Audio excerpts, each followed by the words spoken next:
All right, 508 edition VPAT. And just before we get into this, I just want to give another reminder that we have a Q&A button on the interface. If you want any questions, please add them at any time, and we'll get to them at the end of the presentation. Section 508 refers to an amendment to a U.S. federal law, the Rehabilitation Act of 1973. This law requires federal agencies and entities receiving federal funds to make their technologies accessible to people with disabilities. The requirements for procuring accessible technology are the revised Section 508 standards, which are set by the U.S. Access Board. The revised Section 508 standard is available on the U.S. Access Board's website. For reporting on the revised Section 508 standard, the criteria are included in the 508 and INT editions of the VPAT. For the 508 edition of the VPAT, the applicable standards and guidelines section lists out WCAG 2.0 at level AA, as well as the revised Section 508 standard as being applicable. These are pre-filled, as this template is specific to the 508 requirements. There's a yes/no option at the WCAG level AAA for you to indicate whether or not you're reporting on the AAA criteria, since they're optional. If you plan to use the International or INT edition of the VPAT to report on conformance to the revised Section 508 standards, be sure to update the applicable standards and guidelines table to indicate which of the INT standards you're reporting on.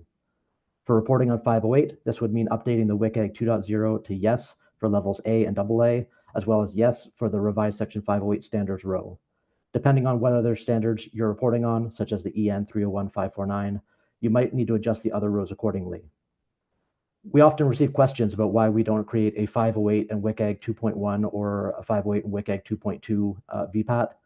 These standards are already incorporated into the INT edition, so if this is something that you're interested in, you can use the INT VPAT as your starting point. The WCAG tables within the 508 template list the mapping of the WCAG criteria to the various provisions in the revised Section 508 standards. The conformance level and remarks and explanations columns also feature a few different categories which are aligned with the 508 requirements. These columns need to be filled out with the applicable conformance level and remarks and explanations for each applicable type of technology. The 508 standard provides some exceptions for scenarios where specific WCAG criteria do not apply. For non-web documents and software, these criteria are 2.4.1 bypass blocks, 2.4.5 multiple ways, 3.2.3 consistent navigation, and 3.2.4 consistent identification. In the VPAT, these are indicated in the criteria column by saying does not apply, and in the example here for 3.2.3 consistent navigation, the provision 501 is marked as does not apply to non-web software, and 602.3 is marked as does not apply to non-web docs. The revised Section 508 report section of the 508 VPAT has tables for each of the chapters in the standard that contain requirements. Chapter 3 is for functional performance criteria, Chapter 4 is for hardware, Chapter 5 is for software, and Chapter 6 is for support documentation and services. Another important item to note in the VPAT is that some provisions within revised 508 are headings with no specific requirements to conform to. These headings provide context for the requirements that follow. We included them in the VPAT, and we call your attention to them by making them gray cells with the heading text, heading cell, no response required, in the conformance level and in the remarks and explanations columns. This should help when filling in the VPAT. Only the empty cells in those columns need to be filled out with your test results. If there's a situation where there's a functionality that's not covered by the revised 508 standards, or if you're claiming equivalent facilitation as it's defined in the E204.1 and E101.2, you can use the functional performance criteria.